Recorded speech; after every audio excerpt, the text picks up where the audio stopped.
আসসালামু আলাইকুম। অনেক দিন পরে ভিডিও নিয়ে আসলাম। আমার ব্যস্ততার কারণে ভিডিও করা হয় না। গরুর খামার, পুকুর, মুরগি, তারপরে বৃষ্টি বাদল, গ্রামে তো এই জন্য সমস্যা, অলসতাও ঘটে, সব মিলিয়ে ভিডিও করা হয় না। তো প্রথম ব্যাচ আমরা মুরগি বিক্রি করছিলাম। মুরগি বিক্রি করার পরে ওই 45-50 হাজার টাকা লাভ ছিল। তো আলহামদুলিল্লাহ এটা দ্বিতীয় ব্যাচ বিক্রি শুরু করছি। 150 মুরগি বিক্রি করছি অলরেডি।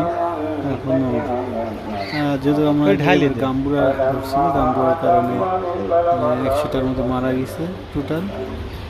তো সব মিলিয়ে 250টা, 1500-র মধ্যে 250 শেষ, আর বাকিগুলো আছে ইনশাল্লাহ আস্তে আস্তে বিক্রি করবো। 2-4 দিনের মধ্যে শেষ করে দিব। তো আলহামদুলিল্লাহ আমরা RP ফিট খাওয়াই। তো আমরা কোনো ডিলার না, আমি খাওয়াই, সেই হিসেবে আমরা বলবো। আপনারা যেটা যা ইচ্ছা খাওয়াইতে পারেন। আলহামদুলিল্লাহ মোটামুটি যদি আপনারা নগদ টাকা দিয়ে ব্যবসা করতে পারেন তাহলে ইনশাল্লাহ কিছু না হলেও লাভ থাকবে। আর যদি বাকি করেন তাহলে সেটা আমি জানি না, আমি এখন পর্যন্ত বাকি ব্যবসা করি নাই। তো দেখা যাক এবার কেমন লাভ থাকে, ইনশাল্লাহ আপনাদের সাথে শেয়ার করবো। আর আমি চেষ্টা করবো নিয়মিত সব কিছু আপডেট দেওয়ার জন্য। আর যেগুলো আমরা একটা মেডিকেল চেম্বার রাখছি, যেগুলো অসুস্থ ল্যাংড়া খুঁড়া, এগুলো সব এখানে নিয়ে আসি, নিয়ে এসে আলাদা রাখি। গরুর ভিতরে রাখলে খাওয়া দাওয়ার সমস্যা হয়, যদি খাওয়ার পাত্রগুলো মশা, ওরা ওটা খেতে পারে না।